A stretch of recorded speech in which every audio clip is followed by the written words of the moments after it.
What's going on, everyone? My name is Nicholas Merton here from DataDash, and today is August 30th of 2023. Well, folks, I hope you all are having a fantastic day wherever you are, because in today's video, boy, we have got to dive in to the news piece that has got everyone excited about Bitcoin again, and that was the supposed approval or guarantee of future Bitcoin ETFs with the recent Grayscale victory against the SEC in regards to its financial product or exchange traded note, GBTC.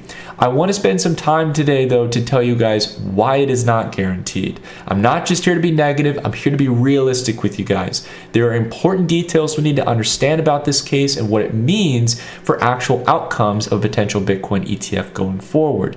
We're going to be diving into all that and more, as well as the signs that Bitcoin is giving us here, why this news may not be so optimistic as we go throughout the video. If you guys happen to enjoy it, consider dropping a like, and let's go ahead and kick off the rambling. Now, before we dive into the details, guys, and I promise we will get to them soon, I want to make one thing abundantly clear here. Before we dive into what I believe is realistically going to happen, I want to make one thing clear. I understand here in this channel, we've had a generally bearish narrative that Bitcoin is going to move lower, and we will continue to talk about that in today's video. However, on a personal level, from a right and wrong perspective, I have to say that, like many of you out there, I think that the SEC's arguments against a Bitcoin spot ETF, which is backed one-to-one by real Bitcoin and managed by a variety of financial managers out there, somehow not meeting requirements, is a completely dumb argument from the SEC. I wholeheartedly have supported a Bitcoin ETF from the moment I got into crypto, and even wrote a letter back in 2018 on the channel and on our Medium blog back then supporting a Bitcoin ETF. So I've been in that camp there, guys. I'm wholeheartedly with you guys there. And no matter if a Bitcoin ETF would save Bitcoin or drive it into a new bull market, no matter if there is the institutional demand there or not, you should have a right in your brokerage account. If I can go on Coinbase and go buy crypto, I should be able to do it in my brokerage account. If it's legal to be traded on a crypto exchange in the United States, by God, I should be able to have some in my brokerage account in the safest and most well-regulated way possible. That all being realized, just because we may want something does not mean it is going to come. And there are people, whether it's the SEC, no matter who you want to point fingers to, who are going to get in the way of that happening. And nice things don't always happen the way we want them to happen, or as soon as they should happen. And yesterday's price action we saw of a mere 6% move after a supposed victory against the SEC that must guarantee somehow that a Bitcoin spot ETF is coming around the corner tells me all I need to know. A mere 6% move, not even recouping the losses from back on the 17th of August when we really didn't have much news in the crypto space. We had the Evergrande officially declaring bankruptcy, which again was kind of already known. So what gives here? Why is it that Bitcoin, off of this supposedly phenomenal news, which is Bitcoin focused, not XRP, which we will talk about later, why is it that it can't reclaim the 200-day moving average? Excuse me, the 200-day and the 200-week moving average here. This was the moment where we should have knocked all the shorts out of their positions. This is where we should have liquidated all those bears out of the market and driven up to new all-time highs. Because to be honest, guys, if it is such a slam dunk here, right, the market will start to price that in pretty quickly here. A Bitcoin ETF for Bitcoin's market cap, mind you, is going to be a huge deal. Bitcoin is a $533 billion asset. And a Bitcoin ETF should, at a minimum here in the near term, provide much more price support for Bitcoin, irrespective of how we may debate about whether or not there's really much institutional demand out there. In the near term, we should have seen a much bigger move, but we didn't. So what happened here? Well, Grayscale, in its case, essentially did win in its dispute against the SEC. Essentially speaking, Grayscale back in October of 2021, near around the market top for Bitcoin and assets as a whole, Grayscale filed essentially to convert a request to convert its GBTC product, which is an exchange traded note, into an ETF. There is slight differences between an exchange traded note and an exchange traded fund. Essentially speaking, if there is an approval for an ETF, this should by and large allow for much larger liquidity flows into this product that has real spot Bitcoin backing according to Grayscale. And this would allow for pension funds and a whole range of retirement accounts that probably wouldn't be exposing themselves directly to crypto to start garnering exposure due to it being actively managed by various retirement fund managers, portfolio managers, etc. Even just a 1% allocation towards Bitcoin, similar to how maybe gold or silver might make up some portfolios, could be very huge for crypto, irrespective of our opinion here of where the industry is right now. Now, again, whether or not the institutions would be willing to do that or even have a half a percentage or a percentage markup in crypto, right? That would be another question. There are definitely some people who want that exposure, but again, I think that number has started to dwindle here as sentiment has been shot. But nonetheless here, even though they won this case here against the SEC, which was originally rejecting the ability to review this and basically stated that Grayscale did not meet its compliances for potentially protecting against market manipulation and the spot price of Bitcoin, while they lost this case, and rightfully so, the SEC's argument was incredibly weak. It does not mean that this is now a green light for a Bitcoin ETF. Right? And there's a couple reasons for this here. There are a couple different paths that the SEC can take to continue blocking forward the Grayscale proposal to convert its exchange traded note, which has been readily available to the overwhelming majority of investors for a long time, into an ETF. First off, it's important to understand that even though Grayscale won the case, the outcome is simply that the SEC now has to properly review the ETF application as it does any other Bitcoin ETF. It can not only delay these, but it can eventually reject them when it finally has to give the verdict. This is the likely scenario that the SEC is going to continue taking here. And maybe Grayscale will continue to fight against those claims until the SEC runs out of arguments, but this can go on for a long time, considering that this case in the district court had been going on as far back as June of 2022. This can take a long period of time. The second thing we need to consider here, as written about in a variety of well-written articles in the crypto space, essentially clarifies that the SEC could also take the case further towards the Supreme Court. There are so many different routes here that the SEC can eventually take to just continue propagating it here. And this is why I come back here to price action. If we just simply take a look at the price acceleration from yesterday, the fact that Bitcoin only accelerated 6% after having declined from a $31,000 price. I mean, just take a look at this, guys, and think to yourselves, honestly here, is this the kind of price move you expected off of a guarantee of an ETF? And look, I'm not here to say that this doesn't put us maybe one step closer. I think this is a great victory for the crypto space. I'm happy to see it. I'm happy to see the SEC, really kind of being slapped left and right and being like, no, you don't have an argument here, and potentially putting us on the path long term for that ETF. I think it's inevitable we're going to get one day because there is investor interest in Bitcoin from some crowd of investors, and the arguments against it are kind of weak. But it does not mean it's coming now. In this case, just because it's a victory doesn't mean that an ETF is guaranteed. I want to bring your guys' attention to something that happened just less than a month and a half ago. The Ripple victory against the SEC, or so the headlines spoke about it that way. When there was clear nuance, if you understood what the court actually said, and I know many of you out there did your due diligence, many of you watched that video, we talked about it. Essentially speaking, they claimed that the secondary sale of XRP on exchanges was not a security, but the underlying offering of Ripple or XRP was a security.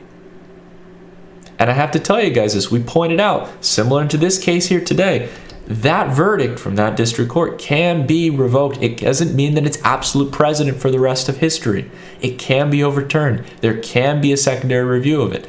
Case in point, it doesn't mean that it's precedent. And you don't need me to tell you that. Not only is the SEC seeking an appeal to Ripple Labs' crypto decision starting back in the early part of August, but take a look at XRP's price here. We are right practically back to just a few cents higher, a few percentage points higher from when the news came out, roughly where we were for over an entire year for XRP's price. All of those gains faded. So many people were FOMOing and telling you to go buy XRP, telling you it was the start of a new altcoin cycle. We were one of the few channels here who actually had the guts and the balls to come out and say that that was not the start of a new bull market. Sorry to be vocal about it, guys, but I got to take some pride in where we put our stance here. There's so many people telling you that this narrative here is the start of a new bull market, that this is where you got to go all in, and you will lose your shirt, especially if you try buying into these things on leverage. We don't promote those links here. We do not promote Bybit. We don't promote Pheamax. All these leverage sharing exchanges that profit from you losing money and overtrading in the market. And we're barely, just barely, chopping between the 200-week here for XRP, the third largest cryptocurrency by market cap, after a supposed victory against the SEC.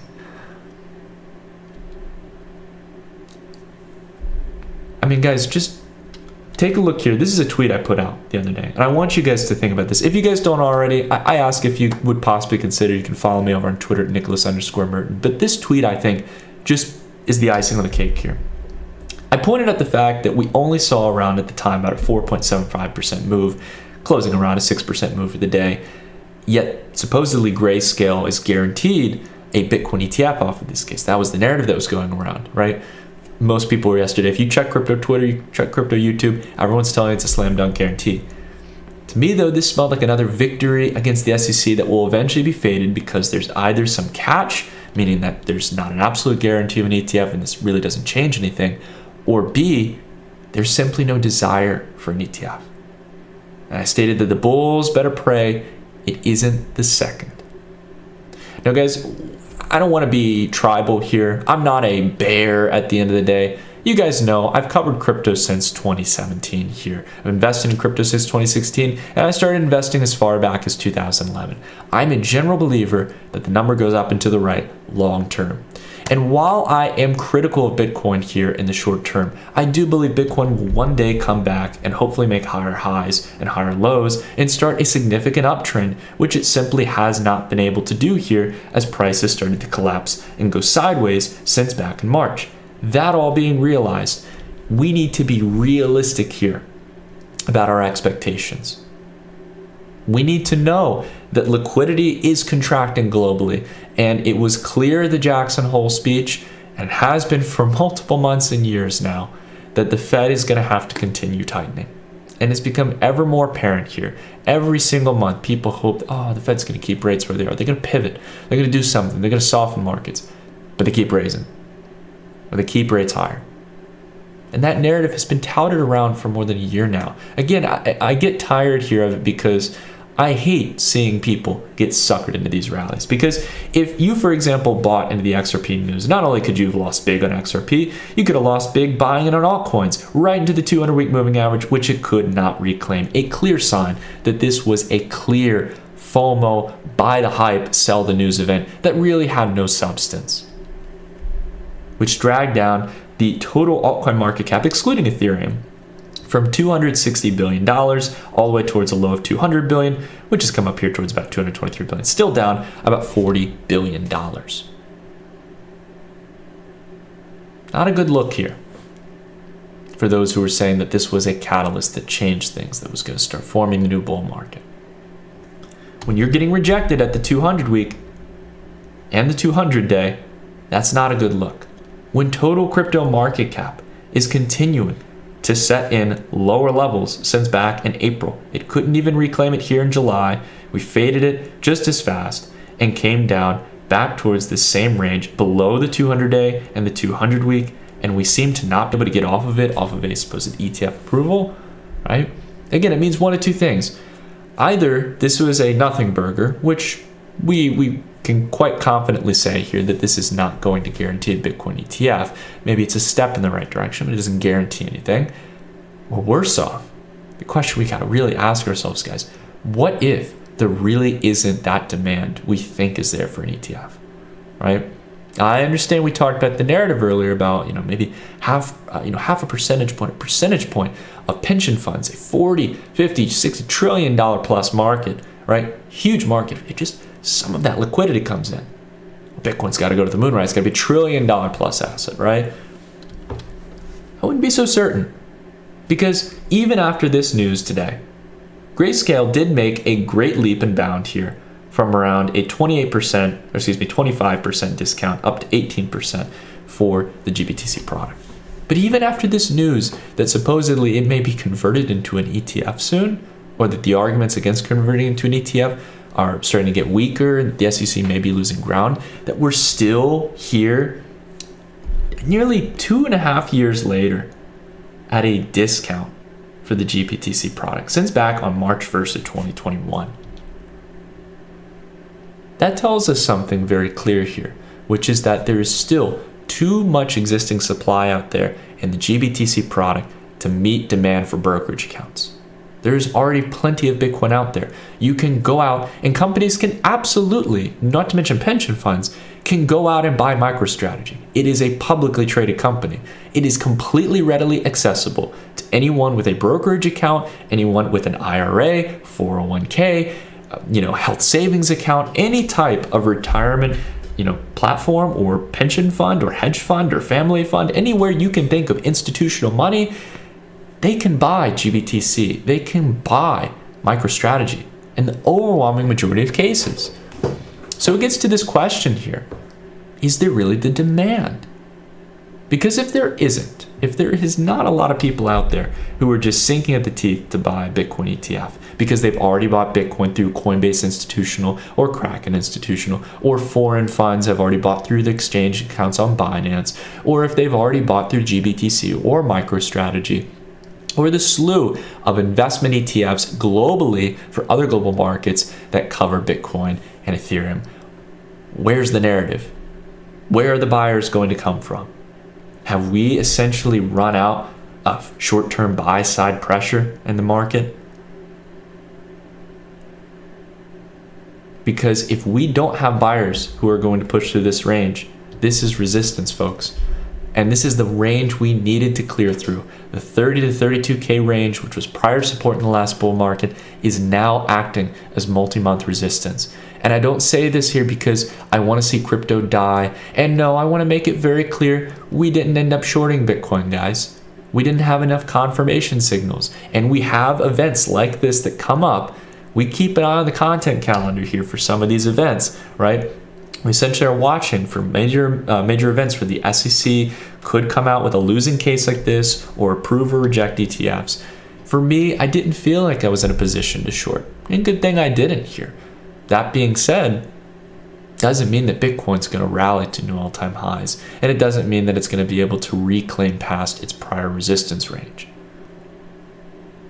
So I hope you guys know here, I'm not just trying to get you all to dump your Bitcoin to support some short position. I'm saying that here candidly, we're not shorting Bitcoin yet, right?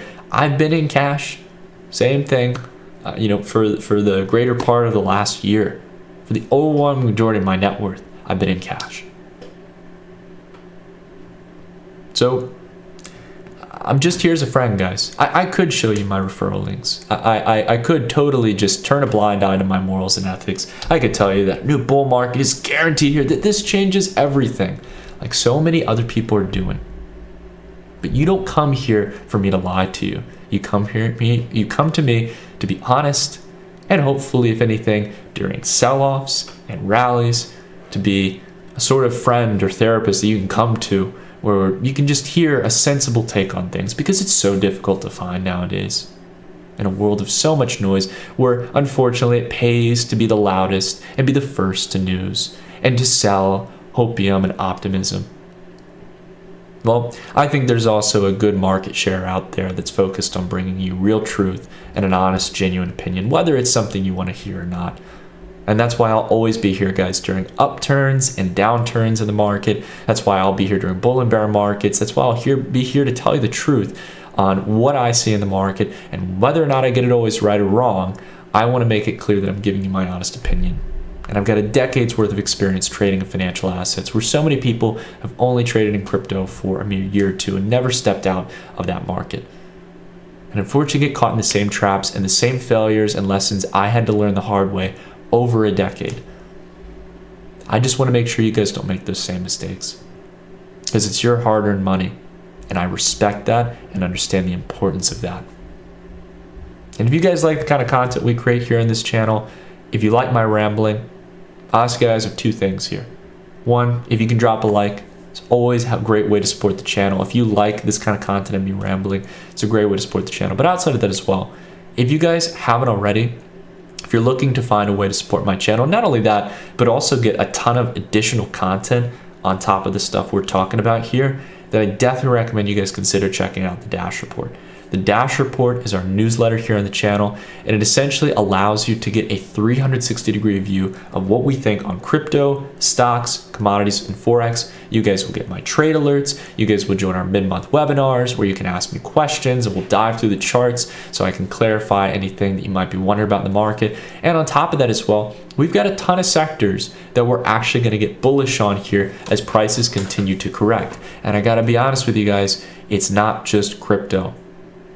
We're going to be writing an article this month. It's going to be dropping sometime tomorrow or on the 2nd of September, where we're going to be dropping a new article covering some of our top industries and sectors we're looking to get exposure to. Plus, you guys also get access to that momentum indicator that you see so many times featured here on the channel, the blue red line. Not the 200-day or 200-week moving average, but our momentum indicator that will flip depending on price trajectory and trend.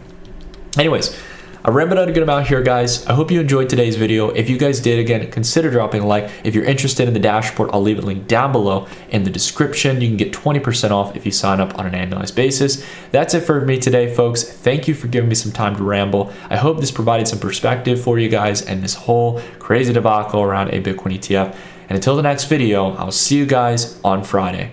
Take care, everyone.